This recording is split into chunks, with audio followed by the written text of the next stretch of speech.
today's take home would be the product design and system lifecycle, hardware lifecycle, terms and process flow in hardware lifecycle, and what is schematic, what is BOM, what is SI, PI, and PCB design process. PCB design process I will be touching very high.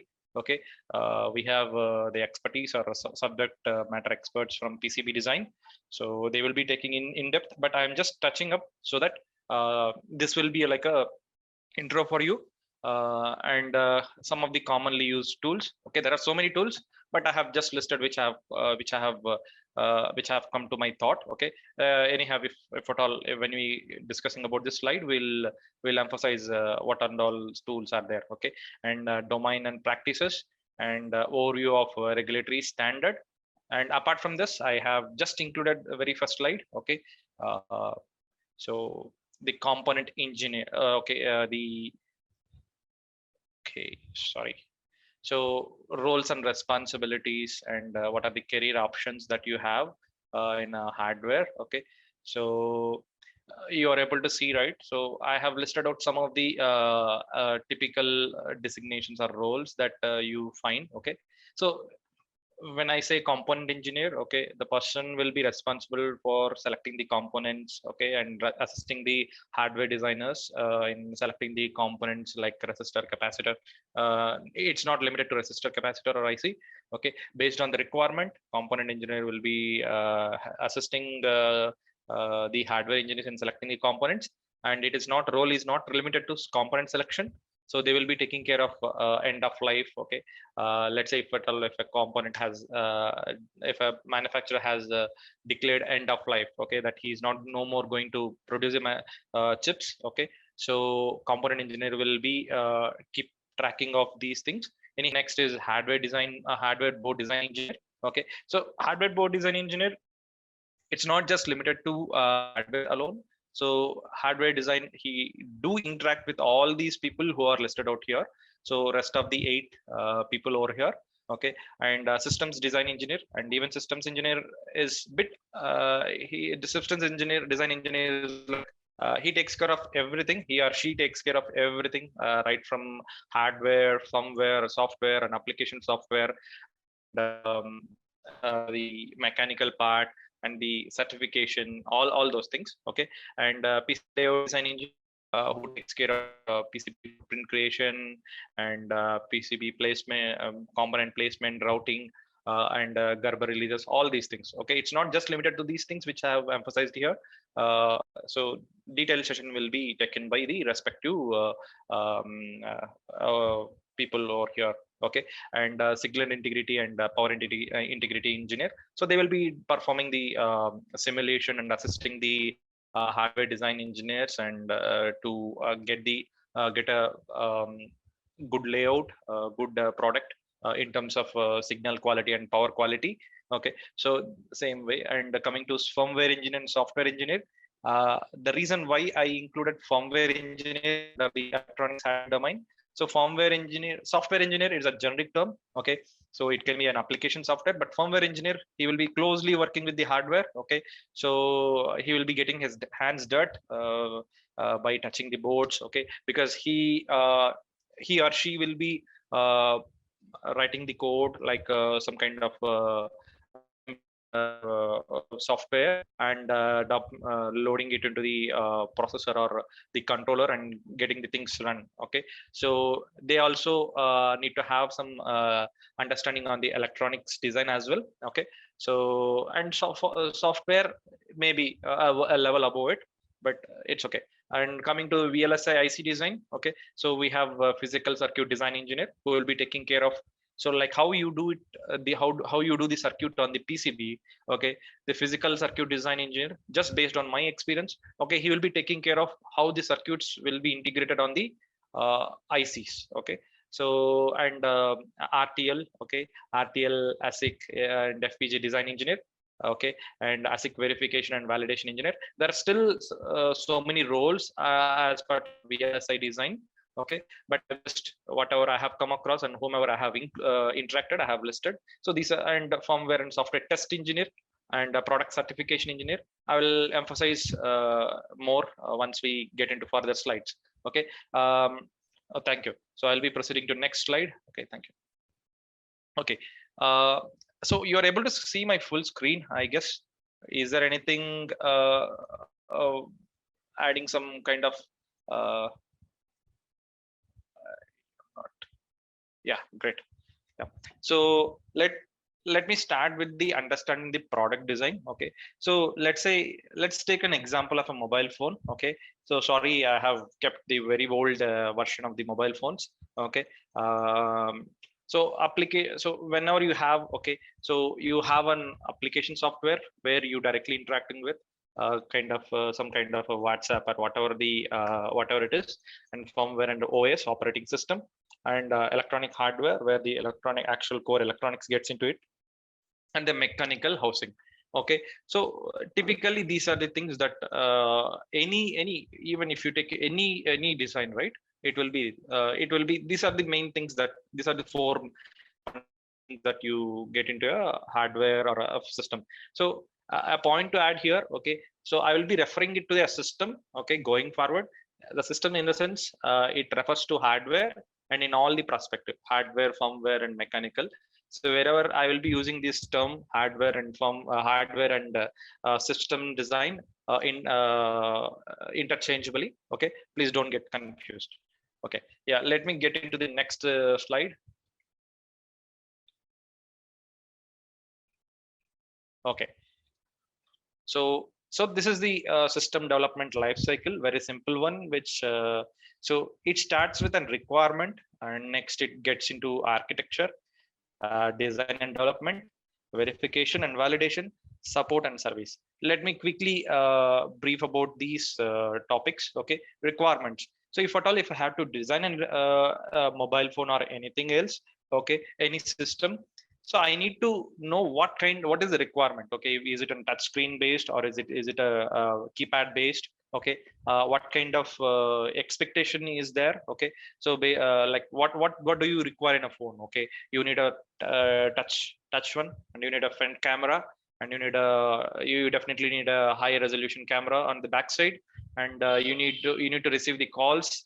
Okay, you need to make the calls and receive the calls. You need to send the messages. Apart from that, you need to have some kind of entertainment to play your music or multimedia or videos. So all these things will be a requirement. Okay, so to achieve this requirement, you need to come up with an architecture. Okay, so what kind of architecture, what kind of processor you need, what kind of OS you need, what kind of interfaces. Okay, let's say if you want to hear the sound, okay, you need to have some kind of speaker.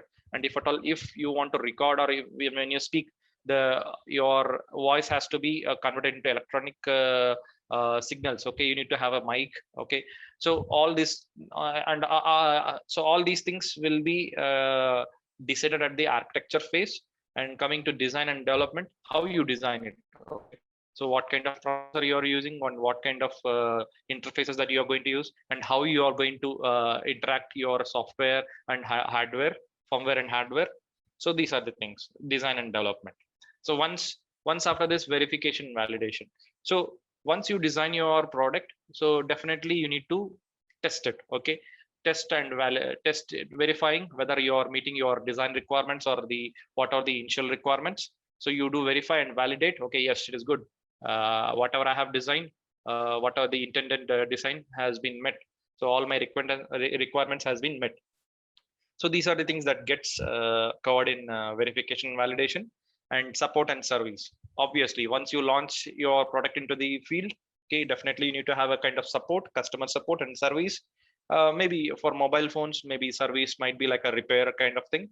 Okay, so service is not just limited to repair, and the service and support is not just limited to repair of your devices. Even there will be a customer technical tech support team who will be assisting the customer, who will be assisting the customers in using the operation. So that is what it covers here. So let me get to the next slide. Okay, so this is how the flow that look. Okay, system development flow. So as I said, requirements. So I just briefed about the stages over there in the previous slide. But here, what kind of deliverables, high level deliverables that you would see at the each and every stage. So it starts, phase one starts with requirement or technical specifications, so which will have the system requirements and market requirements and voice of the customer. So these terms and terminals are quite the terminology is quite meaningful right there itself. So voice of the customer, based on the customer to design the system. If at all, if there is no, it is what it defines. Okay, the voice of the customer and market requirement defines your product design. Okay, if without knowing this, you're heading nowhere. Okay, you don't know the goal. Okay, what you need to achieve. Okay, so these are the things. So, and coming to the so these are the typical deliverables. Okay, and there will be here in this phase there will be a systems engineer and a hardware engineer, firmware engineer, and marketing team. Okay, will be involved over here, and they will mainly marketing team will be marketing team or product manager who sells the product. Okay, they will be giving the inputs at the very high level. Okay, hey, I need a mobile phone with front camera and which and with full complete display and with a foldable display, and I need to have a very good resolution and of like some 48 megapixel camera, and also I need to have some touch interface. So like this product team or marketing team would come up with the requirement, and then systems engineer will convert that high level requirements into system level requirements, and with the help of hardware engineer and firmware engineer and the mechanical engineer and test engineer, they will be converting that system requirements into the next level requirements, where there is where the phase two starts, the requirement derivation and analysis. Okay, software or firmware requirement, SRS we call in short, and electrical requirements, hardware requirement specifications, MRS mechanical requirement specifications, user requirement specifications, human factor, and manufacturing and serviceability. So you might be curious why you need to have a manufacturing serviceability requirement.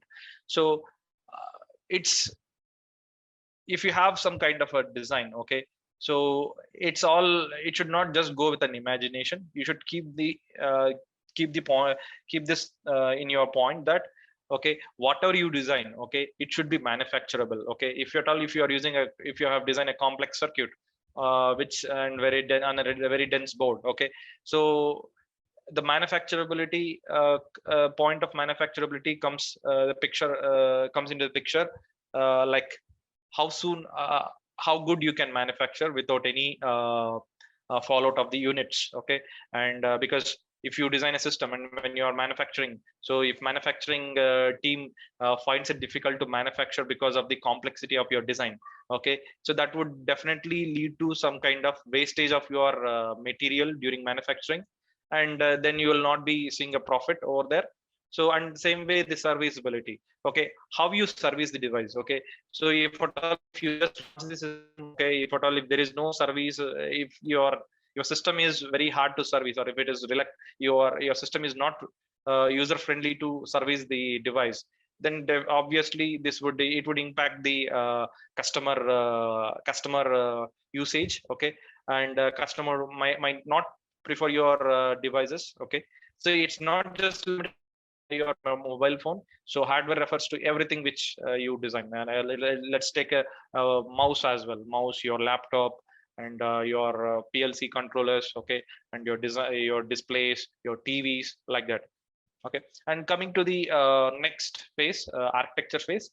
Here is where you come up with a high level block diagram for your hardware. So what kind of blocks would be there in your design, and how it interact with the other sensors or actuators, and how your hardware will fit into a mechanical system. So what kind of structure, what kind of enclosure, is it a plastic or is it metal? Okay, is it a molded one or is it a bent one, or however it is. And software, okay, how the state diagram and what kind of layers you will have. Okay, and how it interacts. Okay, those things. So implementation. So coming to the implementation stage, here is where you design your design. So all the three designs, let's say in terms of hardware, component selection and circuit design and testing, circuit design. This includes just not circuit design, and it doesn't limit to just drawing the circuit. It includes your design analysis, calculations, all those things, and software coding and mechanical material selection and design. So coming to, and I just say when I say implementation, it it includes the prototype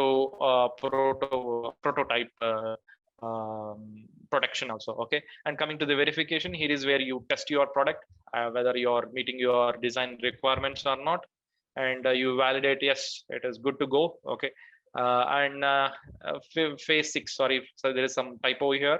So it is phase 6, support and service. Conduct post implementation system review, identify errors and enhance. Okay, so and monitor the system performance. So the phase, so this is just like a loop. Okay, it will be continuing. If at all, if you launch your product into the team, into the market, if at all, if you have any kind of issues in your product, or if you want to upgrade it, again it starts with requirement specifications, requirement. So but may not be at the fullest level, but at the delta, let's say if you want to change the memory section, you will just target that memory section in your design. So it's like it just goes as I picture out here. Okay, coming to the next slide, let's get started with the hardware development life cycle, how it goes. Okay,